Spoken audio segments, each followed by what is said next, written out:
Well, good morning, Life Church, Wilmslow. And it's a real privilege to be able to talk to you this morning. And anyone who's looking in, welcome. And Hey, Marion. Marion. Hey. Yes. Yeah, well, okay. So I've come to... What's going on? Well, I was trying to do a bit of an intro because we're meant to be talking. Oh, of course we are. Church. Sorry. I just got carried away because I had this amazingly vivid dream last night. It really was amazingly dream. I was going to talk about dreams, actually. So, Okay. So what did you dream about? Well, that's the problem. I've actually forgotten. Sounds crazy, doesn't it? But I've forgotten, entirely gone out of my mind. Anyway, sorry to interrupt. Do you want to carry on? Well, yes, I was. Yeah, actually. okay, go on then. But it reminded me, I don't think I dream, but if I do dream, I don't really remember them. But I do remember one, Rob, that I dreamt when I was just a teenager. I dreamt that I married a tall, dark, handsome doctor. Oh, did you really? Yeah, with plenty of money. Well. Yeah, well, that didn't work out, did it? Well, it didn't work out, but I mean, the great thing is you got something even better, which, let's face it, even better. Something you could never have dreamed of. Yes, no comment. Absolutely. But, what about dreamers in the Bible?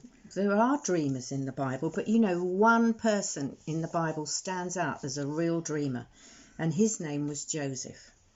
And I think it's fair to say that people in the Bible are not perfect, apart from Jesus. But actually, they're all very imperfect. And Joseph was certainly imperfect. But let me tell you a bit about him, because this is a great story. Yeah, go on. And starts when he was about 17.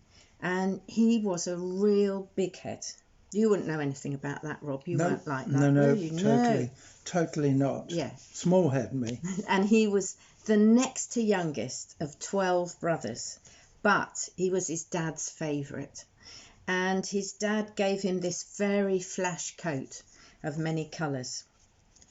But his brothers hated him, really hated him, because he told tales on them, which was awful. And he was a dreamer.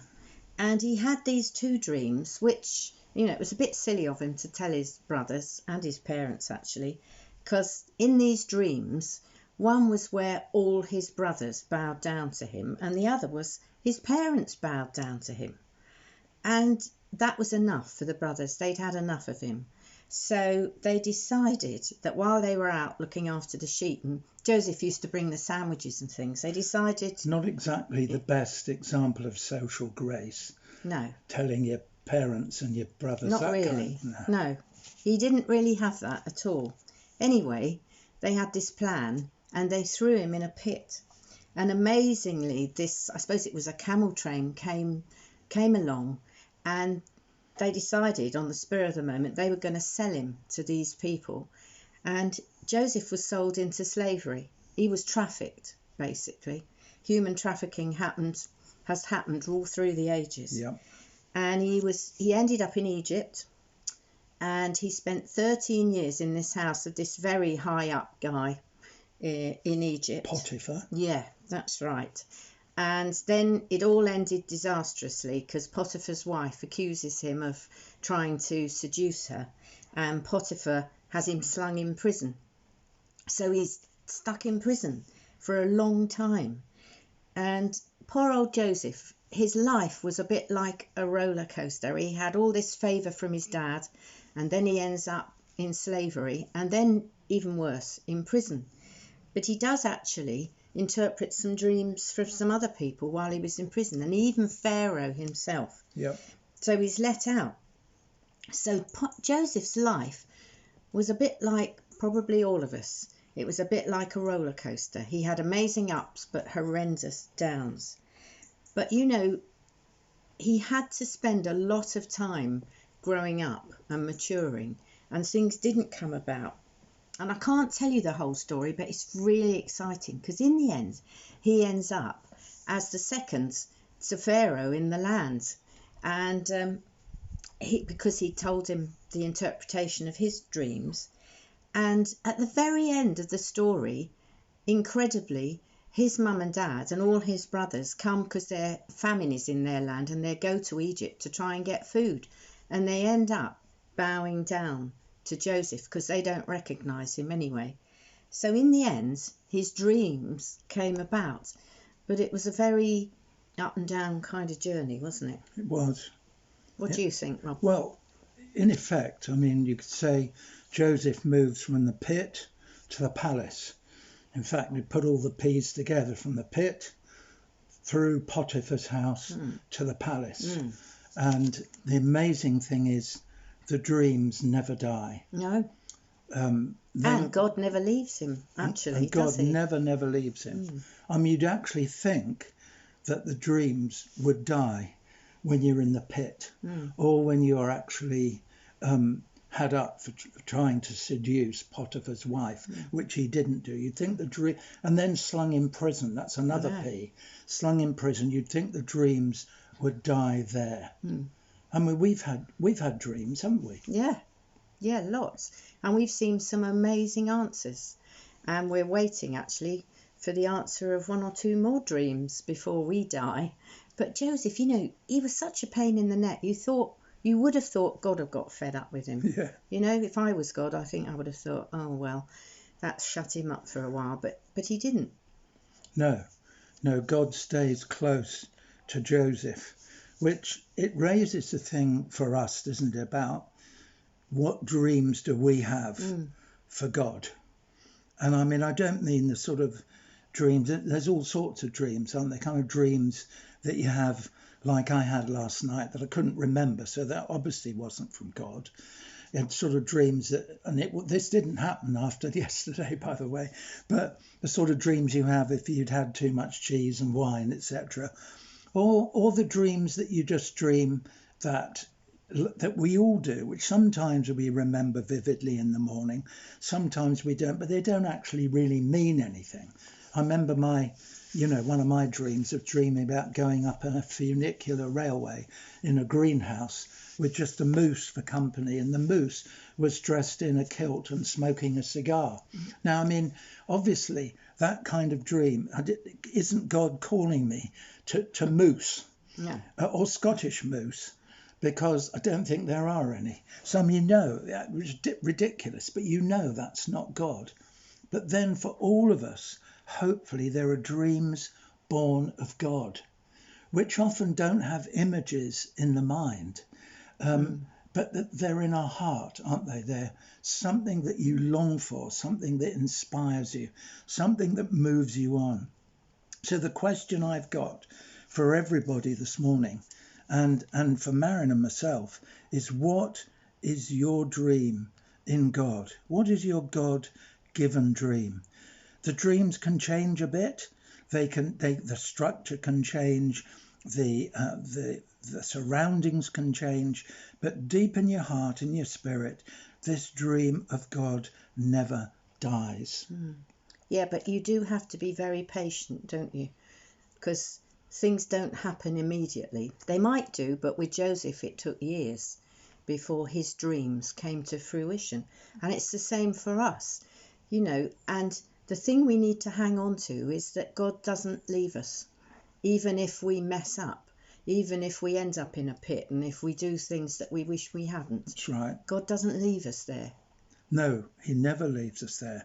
And in fact, I have to say, some of our dreams, some of the sort of extensions to the dreams, we've had to have a massive patience for. Yeah. And yet we've sought to hold on to them. I'm not saying we're stars, but we've sought to hold on to these dreams. And God has really blessed in so many ways. So can I just ask you again, what dream do you have in God? Joseph's coat of many colours probably wasn't necessarily of many colours. The word could mean striped or ornate. So Joseph may not have looked like an explosion in a paint factory. But the fact is, he was a colourful character that had a dream for God. And I think the thing is, it is colourful. If we don't have dreams, we're monochrome. Yeah. We're very monochrome people. with only one dimension of living. But colour, God brings colour into our lives through the dreams we have for him. And let us go on dreaming. Maybe, like Marion was talking about all the downs of Joseph's life and some of our downs without going into what they all were. But I just wonder whether this lockdown period has tended to rob you of your dream or your dreams. Is that so? See, somebody once said that if you let go of your dreams, something inside you dies. If you let go of your dreams, something inside you dies. Don't let go of your dreams. Somebody might be saying this morning, I haven't got a dream. Does that make you slightly monochrome? I think probably it does. You need the colour of a dream for God. God will still bless you. We still love you. Others will still love you. You may be majorly successful. But I think the challenge is, do you have a dream for God? You can't make the dream up. So what happens if you don't have a dream?